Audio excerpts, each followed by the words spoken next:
Tässä sisäloimessa avataan ihan normaalisti. Soljet. Joo.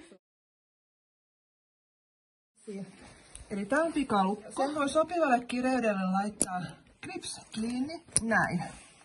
Niin kuin usein nyt näkee, että on avattu täältä soljen kautta tää pikalukko, kun se on tässä tilassa, tippuu. Sitten yritetään laittaa sitä täältä vaikeasti kiinni niin, että se pikalukko vaan avataan, eikä avata näitä solkia. Ja nämäkin on säädetty oikeaan pituuteensa, niin näitä ei tarvitse sitten montaa kertaa säätää, kun ne on valmiit. Pikalukosta vaan auki ja kiinni. Ja sitten jos se pikalukko putoo,